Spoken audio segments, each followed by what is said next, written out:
دریای کوثر شده کبود. صلی الله علی فاطمه، صلی الله علی فاطمه، صلی الله علی فاطمه. لا حول ولا قوة إلا بالله العلي العظيم. أعوذ بالله من الشيطان الرجيم. بسم الله الرحمن الرحيم. الحمد لله رب العالمين، والصلاة والسلام على سيد الأنبياء والمرسلين وعلى آله الطيبين الطاهرين. أما بعد، فقد قال الله تبارك وتعالى في القرآن الحكيم وهو أصدق الصادقين وقوله الحق. أعوذ بالله من الشيطان الرجيم.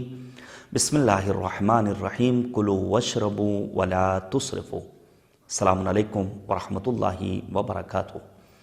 فاطمیہ آن لائن کلاسز بعنوان خاتون کرامت میں آپ سب کو خوش آمدید عرض کرتا ہوں. رب کریم کا لاکھ لاکھ شکر کہ اس نے توفیق دی کہ ان دنوں کی مناسبت سے شہزادی کونین صدیقہ طاہرہ کی زندگی کے بعض نقوش کو آپ کے حضور بطور اختصار پیش کر سکوں. انشاءاللہ تعلیمات فاطمی ہم سب کے لیے مشعل راہ قرار پائیں. تبھی ہم ایک فاطمی سماج کی تشکیل کے ذریعے اپنے وقت کے امام کی آمد کی راہ ہموار کر سکتے ہیں. اللہم عجل لولیک الفرج والعافیت والنصر. اسلام ایک صحت مند معاشرہ دیکھنا چاہتا ہے. صحت مند معاشرے کے لیے اچھی غذائیت ضروری ہے. قرآن کریم نے بھی کھانے پینے کی ترغیب دلائی اور کہا کلوا واشربوا ولا تسرفوا. کھاؤ پیو لیکن بس اتنا دھیان رہے اسراف نہ کرو. کیوں اسراف سے روکا ہے؟ کیونکہ ان اللہ لا یحب المسرفین. اللہ اسراف کرنے والوں کو دوست نہیں رکھتا ہے. ہم اپنے سماج میں دیکھ لیں، ہمارے ہاں برتھ ڈے پارٹی ہو، گھریلو پروگرامز ہوں، شادی بیاہ کا مسئلہ ہو، اسراف اس حد تک کہ دوسروں کے حقوق ضائع ہوتے ہیں. بچنا ہوگا. اسلام کہتا ہے حلال غذاؤں کو کھاؤ، حرام غذاؤں سے اسلام نے روکا ہے. میں ایک دو باتیں اس سلسلے میں بیان کرنا چاہوں گا، صرف اشارہ کر رہا ہوں. انشاءاللہ آپ حضرات خود جائیے مطالعہ کیجئے. قرآن مجید کے سورہ مائدہ کی آیت نمبر 42 کو پڑھیے، آیت نمبر 62 63 کو پڑھیے. ان تین آیتوں میں پروردگار عالم نے کلمہ سحت کو استعمال کیا ہے. حرام خوری کی مذمت کی ہے کریم پروردگار نے. واقعی میں جب انسان حرام لقمہ کھاتا ہے تو انسان کا دل مردہ ہو جاتا ہے. یاد کیجئے میدان کربلا سید الشہداء خطبہ دے رہے ہیں، عمر سعد کا لشکر امام حسین کی باتوں کو سن رہا ہے، سمجھ نہیں رہا ہے.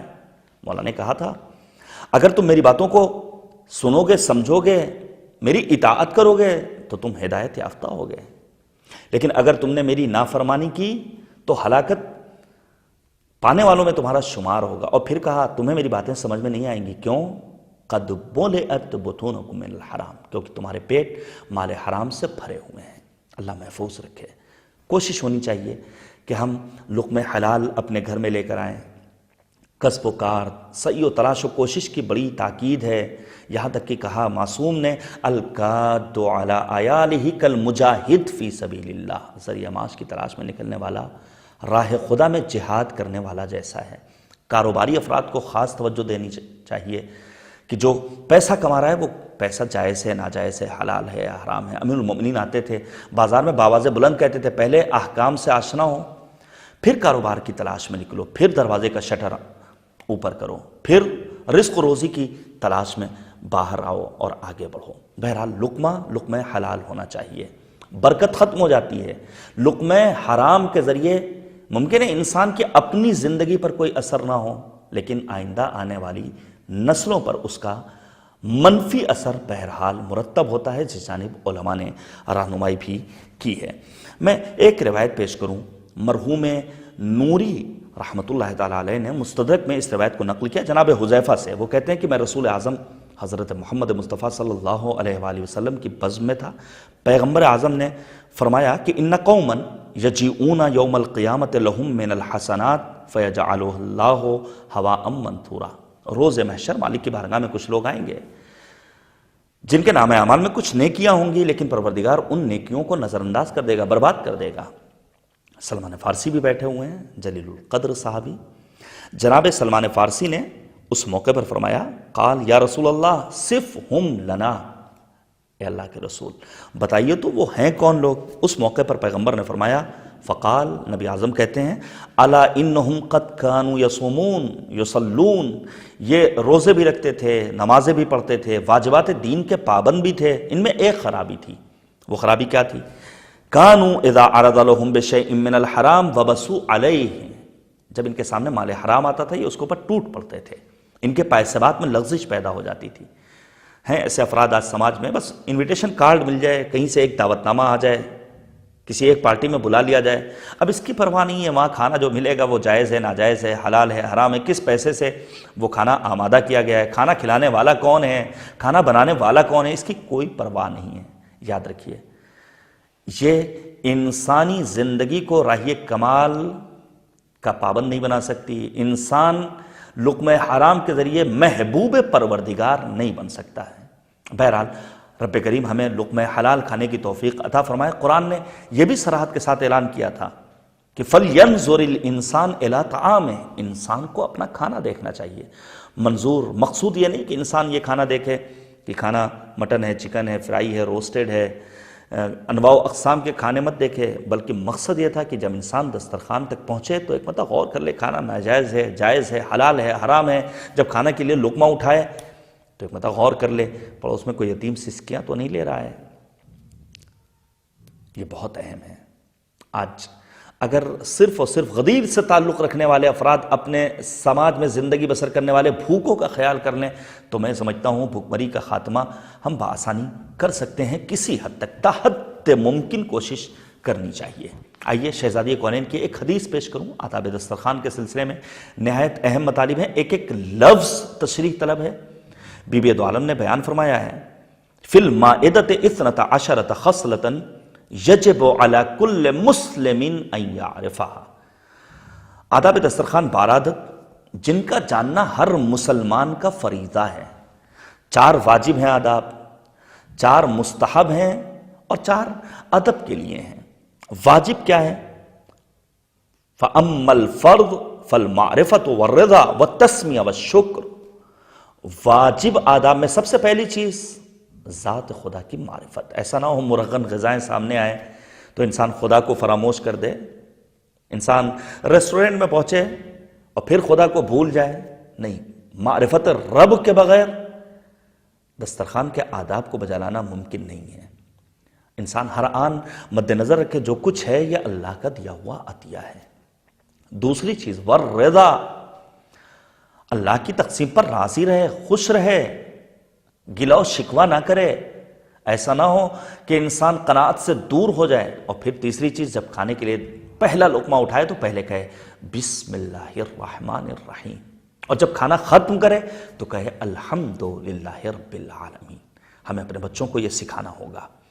اور جو چیزیں مستحب ہیں سنت کے زمرے میں بی بی دو عالم نے آداب کے طور پر بیان فرمائی ہیں، فالوضوء قبل الطعام، دیکھیے طہارت کا کتنا حکم دیا ہے شہزادی کونین نے، ہمارے دین نے، ہمارے مکتب نے، ائمہ اطہار نے، معصومین علیہم الصلوۃ نے۔ کھانے سے پہلے باوضو ہونا یہ مستحب ہے۔ والجلوس علی جانب الایسر، بیٹھ کر کھانا ہے، کھڑے ہونے کا یہ جو فیشن ہے اسے ختم کیا جانا چاہیے۔ تحدم ممکن کوشش ہونی چاہیے کہ ان آداب کو عملی جامہ پہنایا جائے۔ پھر فرمایا والاکل بثلاث اصابع، کھانے کے آداب بیان کیے، 3 انگلیوں سے کھانا ہے۔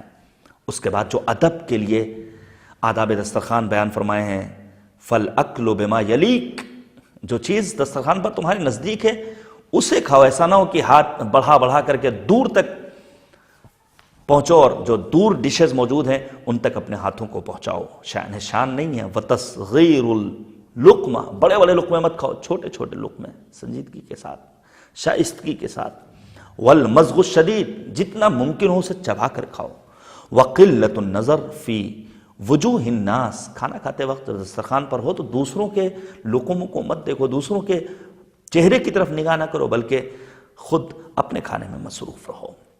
یہ آداب دسترخوان اگر آج ہم عملی کر لیں، یقین جانیے ہمارے گھریلو مسائل حل ہو سکتے ہیں، ہماری گھریلو زندگیوں میں خوشیاں آ سکتی ہیں۔ یہ کم ممکن ہے جب عفت بطن کے ساتھ ان آداب دسترخوان کا خیال رکھا جائے۔ آنے والا آتا ہے باقر العلوم حضرت امام محمد باقر علیہ الصلوۃ والسلام کی خدمت میں، اور آنے کے بعد کہتا ہے مولا میں واجب نمازیں تو پڑھتا ہوں لیکن مستحبات کی بڑی پابندی نہیں کر پاتا۔ ہاں ایک صفت ہے میرے اندر، کیا ہے وہ صفت؟ یہ ہے کہ میں اپنے آپ کو لقمہ حرام سے دور رکھتا ہوں۔ اس موقع پر باقر العلوم حضرت امام باقر نے فرمایا تھا کہ ای الاجتہاد افضل من عفت بطن و فرج، پیٹ اور شرمگاہ کی عفت سے بڑھ کر آخر کون سی بافضیلت عبادت ہو سکتی ہے؟ اس سے بڑی سعی و تلاش و کوشش کیا ہو سکتی ہے کہ انسان اپنے آپ کو لقمہ حرام سے محفوظ رکھے، اپنے جنسی خواہشات کو کنٹرول میں رکھے۔ تو لقمہ حرام کے ذریعے انسان کا دل مردہ ہو جاتا ہے، لقمہ حرام کا